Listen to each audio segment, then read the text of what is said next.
xFuturers, how are you doing? It's been a long time, right? But okay. So on today's video, we are going to review the Perlin Project. I believe that many of you must know what the Perlin Project is, but we are reviewing it right now. Before talking about the Perlin project itself, we need to address the main problem of cryptos nowadays, which is the scalability. Well, as many of you may know, the scalability dilemma is what caused, for instance, the appearing of Bitcoin's segregated witness, or SegWit for the intimus. Okay, it still represents the main theme of endless debates between the most diverse cryptographic projects in the present. This is an issue that, guys, even the most modern and fast blockchain has to deal with, and to which, unfortunately, there are no definitive solutions. But, you may ask yourself, why is she mentioning this before even introducing the project? Well, guys, it's because the Perlin project is all about it, okay? If you don't believe me, stay tuned in our presentation right now. Okay, so let's start with what's Perlin? What's Perlin? Guys, Perlin is a highly scalable proof-of-stake smart contract platform capable of processing 31,000 or more transactions per second and consistently has 0 to 4 second time to finality. Also, one of the goals of Perlin, for instance, is to provide developers an easy and comfortable environment to build powerful applications. All of this is going to be made possible by Wavelet. Okay, so what's Wavelet? Guys, Wavelet is Perlin's direct acyclic graph-based protocol. Okay, it is a base layer ledger, which means anyone can build any types of application. Okay, it is designed to be the fastest, most secure, and most scalable distributed ledger solution in existence today. Also, Wavelet allows developers, as I said, to write some mission critical, robust, and scalable decentralized applications in the form of WebAssembly smart contracts, with batteries initially included for development in Rust. Okay. Also, according to the project's team, the Wavelet blockchain has 4 main features that are super awesome in their vision, and I'm going to list some of them right now, okay? So the first one is the net scalability. I think this is a little self-explanatory, since I just said that it's capable of processing 31,000 transactions per second. Second of all, according to them, it's practical. Well, this is because Wavelet guarantees that transactions are totally ordered, replicated, and consistent on a network of untrusted machines, and thus supports upgradability, decentralized governance, and smart contract execution with 2 to 4 second finality on millions of nodes. Okay. Third of all, Still according to the project team, the Wavelet blockchain is succinct, meaning that it guarantees that transactions are immutable and irreversible once they're finalized, okay? And fourth, it's secure.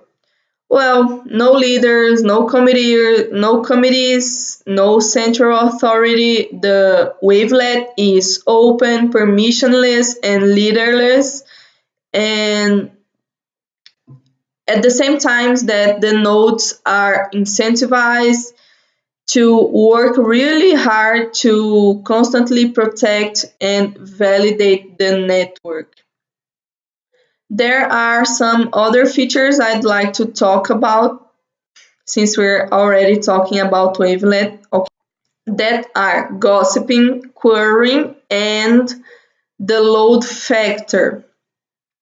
Well, guys, let's start with gossiping. Like this one is quite intuitive, right? For those of you who are thinking it's that there's something about gossiping, you nailed it.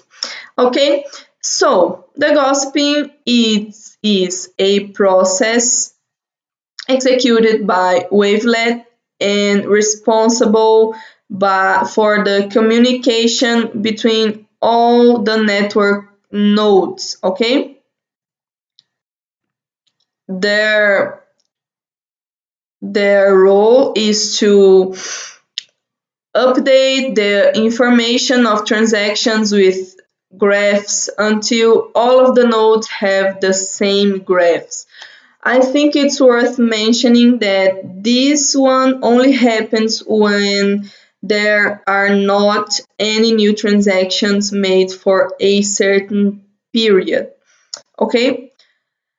Um, the second one is querying. Like querying is a block proofreader, is if we can call it that way, because like querying is a process of going through a node's graph bit by bit, filtering and that information of transactions within the node.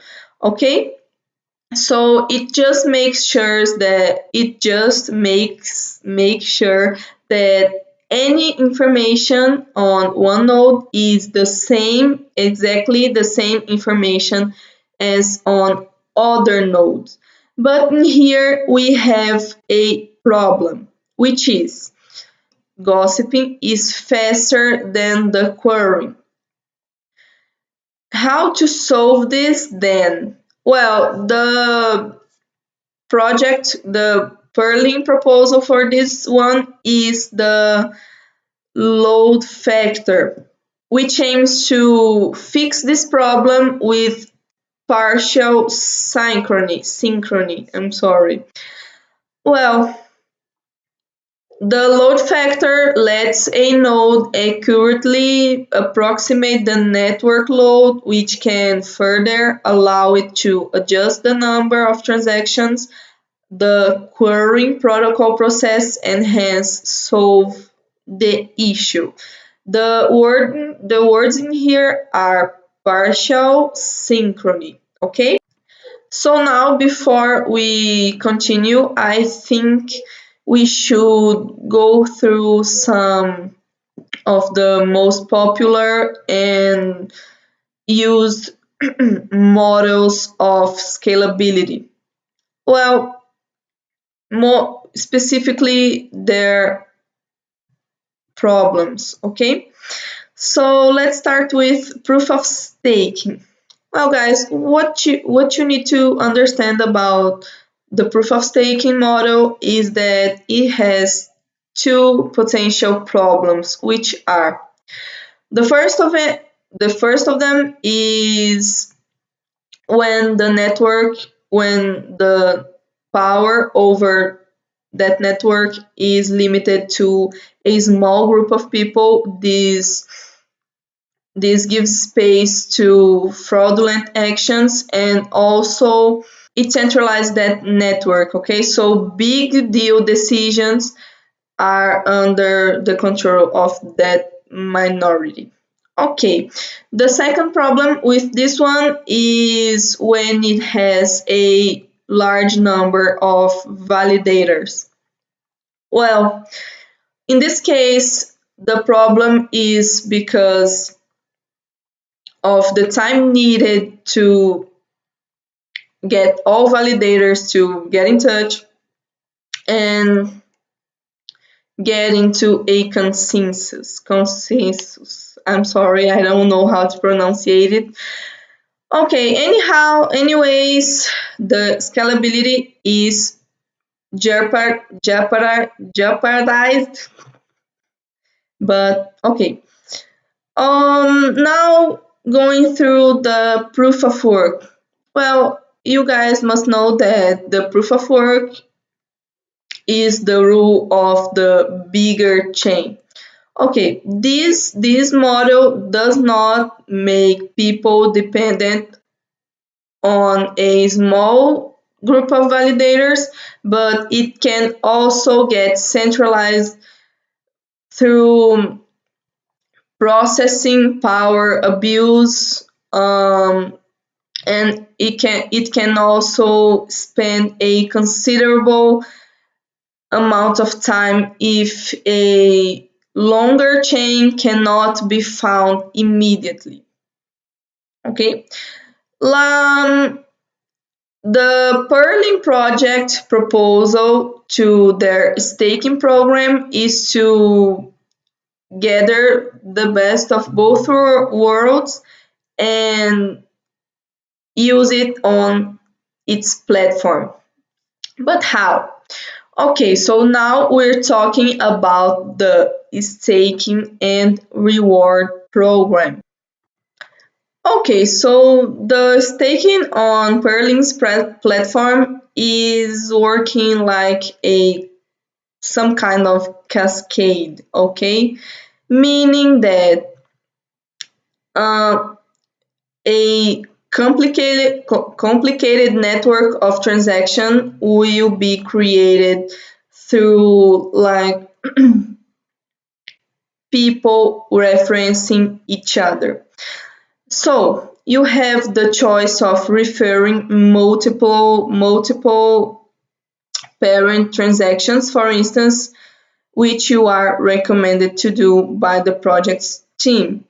But also people can reference each other, people can reference more than one node, and so on.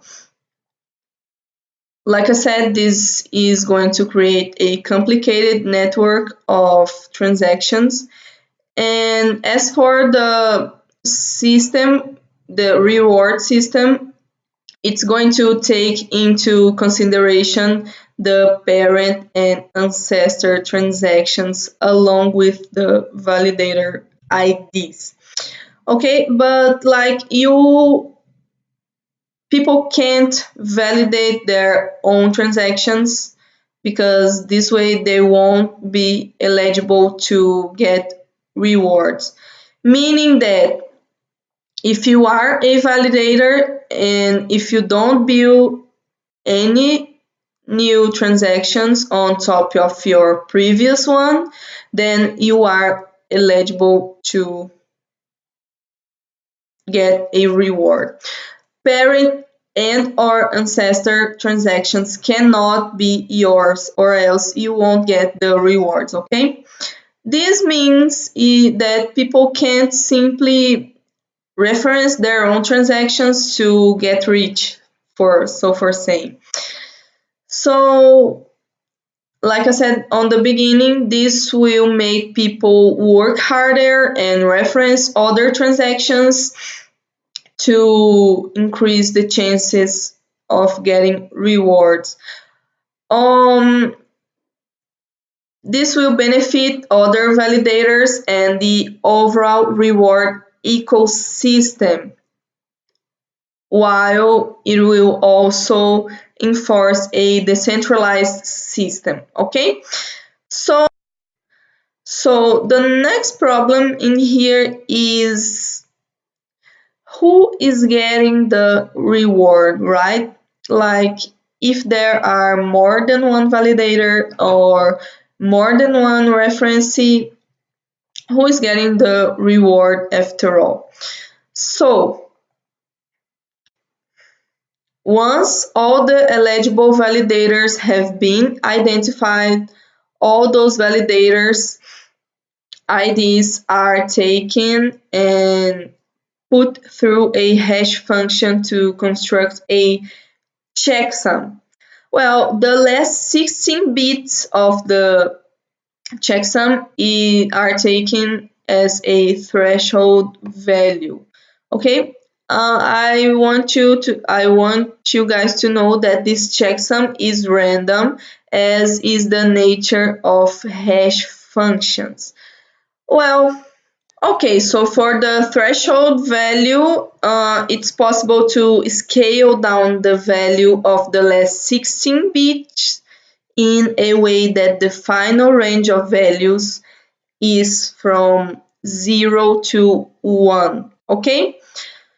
Um, so the validators are ordered using the breadth first transversal and then weighted depending on how much the validator staked, which is also scaled down to match with the thresholds range. Okay, whichever validators gets us aligned with the threshold value gets the reward. So on Perlin's video, we have this amazing example that I'm going to quote for you, okay? Let's take 4 stakers for this one. Larry that staked 35, Tyson that staked 5, Emma that staked 10, and Nora that staked 50. The validators will occupy the range from 0 to 1 in the order from the traversal starting from 0. How much the validators occupy depends on how much they staked, which is scaled down to fit the range from 0 to 1.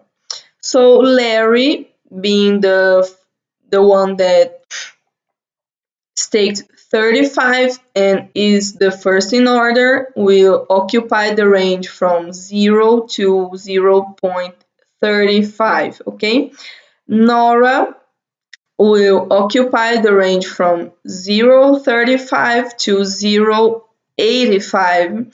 Tyson will occupy the range of 8.85 to 0.9, and Emma will occupy the range from 0.9 to 1. So if the threshold value is like 0.4, it falls into the range occupied by Nora. That was the one between 0.35 to 0.85, okay? This way, Nora gets the reward. Remind that this checksum is random, okay? Now, about claiming rewards, it's important to understand that even though the reward is in pearls, the platform tokens, it's not possible to just claim it at any time. There's a need to accumulate a minimal amount predetermined of rewards before withdrawing it as pearls. Okay?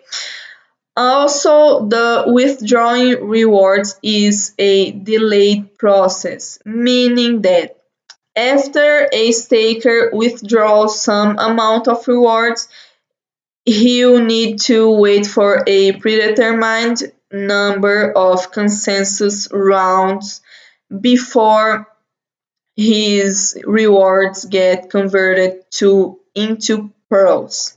Okay?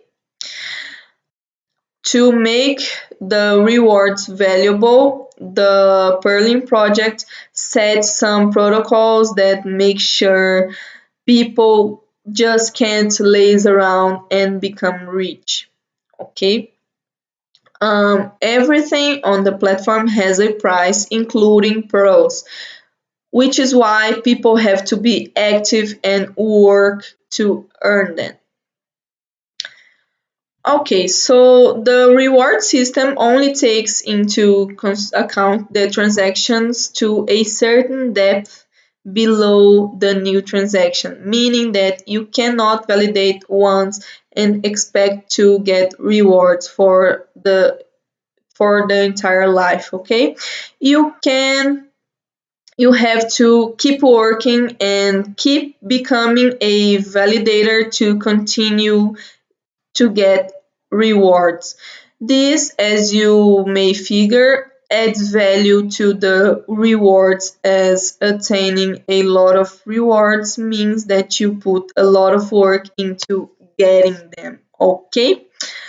Um, so I think that's all I wanted to say. I'm sorry if my English sucks so bad today, but I really hope you guys like it.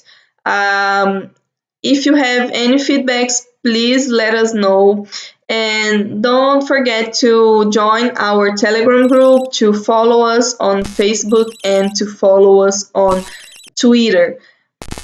Please let us know your opinion on this video. Let us know what you think about the Perlin project on the comment section below. And I hope you have a great time watching this. Okay, guys? Thank you so much for watching, and I see you on the next video.